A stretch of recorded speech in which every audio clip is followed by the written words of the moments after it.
Danae Kyriakopoulou, she's a senior economist at the Center for Economics and Business Research, is here to talk about all things Greece. Danae, so there has been a deal and it looks as though things were positive.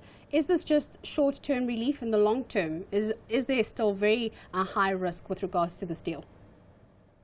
Yes, there are a lot of risks. Firstly, the deal has to be passed through the Greek parliament, which needs to be done by Wednesday. So that is the first hurdle that we need to pass. And then after that, we need to implement these reforms. So you have these two steps on the Greek government side. And then, of course, the particularities of the debt restructuring and even the fiscal targets have not exactly been set in this deal. And these are all conditional on whether the reforms are passed and implemented in the Greek parliament.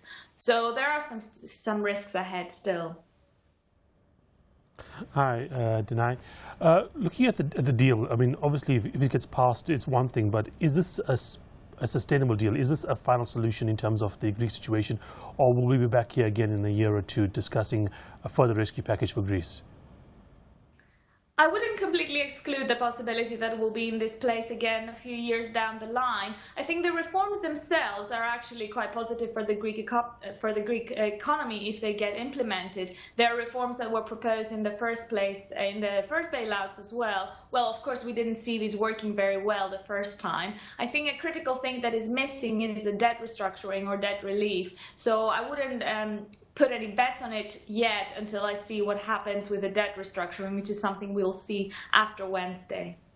Speaking of the debt restructuring, I mean, if they do actually go out and, say, extend the payout period and reduce the interest rate, wouldn't they actually effectively be reducing the present value of the debt anyway? It would be as effective, would it not, as basically reducing the debt by, a nominal debt by a percentage. If you just push it out a couple more years and reduce your interest rate, the present value will come down anyway? Well, they are two very separate things. I don't think it would have the same effect. You have to consider that Greece is an economy that has already suffered a lot. Its GDP is down by quite a lot and unemployment is very high. You can't have debt restructuring in that sense by extending maturities and so on be enough when you have an economy where 1 in 2 young people is unemployed. I think you need bolder measures. But of course, a debt restructuring would still be a step in the right direction. Danae, who are the real winners and losers in this scenario? We've been seeing headlines that this is a lot better. Greek banks will at least now have liquidity. But in terms of the broader picture, who's losing? Who's winning here?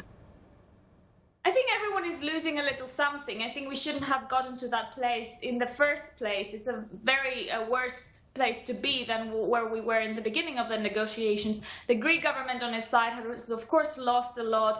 The package that is currently on the table is very far off from its original mandate, or even the package that was proposed in the referendum and the Greek people rejected. So the Greek government has lost its credibility in negotiating so fiercely in the past 5 months. The German and the Eurozone hardliners have also lost their credibility in a way over the weekend after proposing some measures such as the creation of a privatization fund based in Luxembourg or this temporary Grexit idea. It shows that there is no real commitment to the Eurozone project.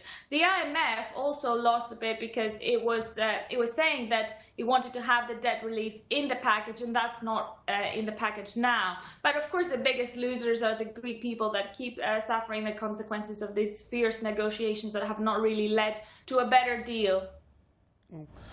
Speaking about hardliners in Europe, if you look at some of the tweets coming out from some of the Baltic states and even places like Finland, you realize that the Germans aren't actually the most extreme or most right-wing of the other partners in the Eurozone. Just how much better a deal can the Greeks expect to get in the future down the line if they're already experiencing such a negative feedback from the Eurozone partners at the moment?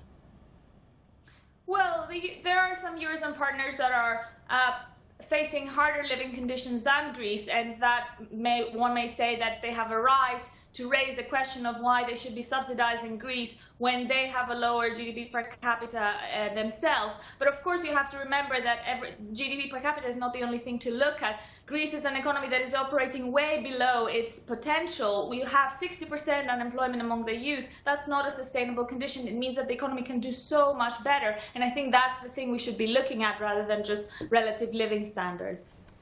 Danae, thank you so much. That was Danae Kyriakopoulou. She's a senior economist at the Center for Economics and Business Research, talking all things Greece. And of